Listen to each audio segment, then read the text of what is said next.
years after my father passes away, I've almost graduated from Brooklyn College, where I've transferred to be closer to my widowed mother.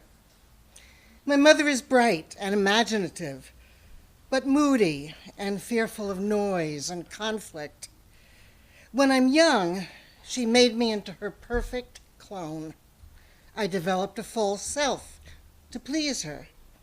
The good child, always gentle, kind, solicitous, and just as fearful. I believed that my real self was not acceptable, not nice. When I rebelled by rejecting one of her stifling hugs, she would get a headache and close herself in her bedroom. My father would beg me to apologize.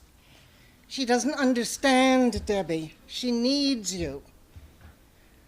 I would go to her reluctantly. But after, I would feel so guilty. I wanted to die. How could I be so unloving, so unforgiving? So I grew up always questioning my feelings, rarely acknowledging them because I was ashamed of having them. I searched other people's faces for clues. I was often depressed, and I didn't see the point in living. As a teenager, the one place I knew myself was when I was acting on the stage. When the lines were written for me, I could respond honestly as my character, whose heart I knew better than my own. I lived to be on stage and to be a person who moved freely and loudly, whose emotions could connect with the audience. My father was a mystery to me because my mother kept us apart. When I was young, she told me he had had scarlet fever, and my childish energy threatened his health and his work as a scientist. But on the rare occasions when she wasn't around, he explained his scientific research to me. He showed me these wonderful doodles he made with colored pens. I learned that he was funny and curious about me, too. I felt alive with him. Now he's gone, and I'm desperate to get away from my grieving mother. Sexuality becomes my escape, a sweaty retreat from reality, no matter how temporary. Joseph is an actor. He's handsome, smart, and 10 years older. One afternoon, I visit his apartment, and he says he wants me with no protection. Well, we think it's safe because I'm on the last day of my period. We have sex, but it's awkward. The encounter leaves me feeling empty. But I am not empty. After that joyless afternoon, I am pregnant. In 1960, abortion is illegal. Joseph says he'll pay, but I have to figure it out for myself. So I find a doctor in New Jersey who will do it. I pretend I am not afraid. One morning at 3:30 a.m., I am blindfolded, lying on the floor of a car headed to New Jersey. Then I'm lying on a table, sedated, my feet locked into position.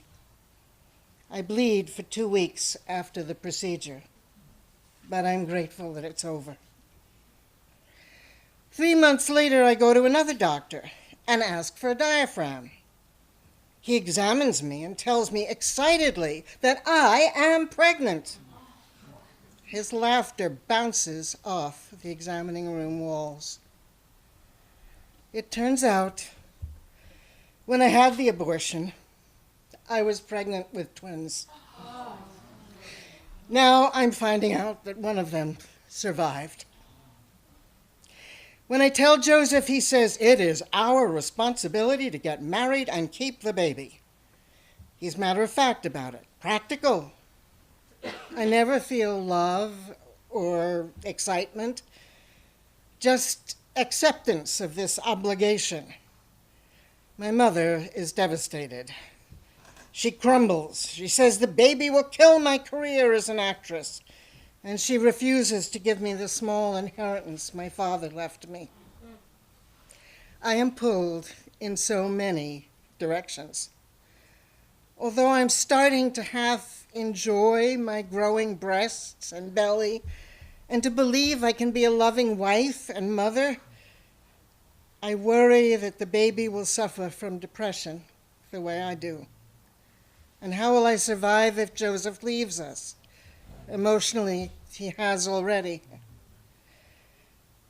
The pull to be the good child and obey is too strong.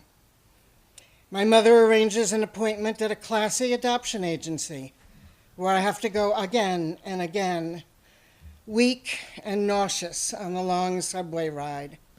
Joseph objects. He keeps saying it's our responsibility.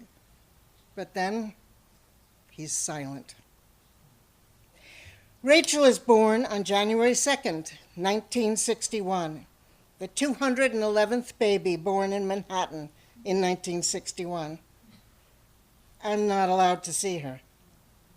I try to sneak in, but they catch me and send me away.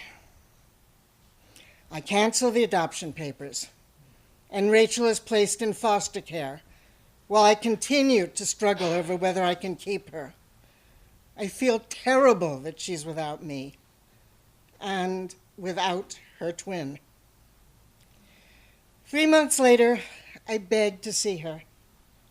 She sits on my lap, heavy and serious. She is Joseph's child for sure. I can still feel her weight on my knees, her back resting on my arms as I support her head.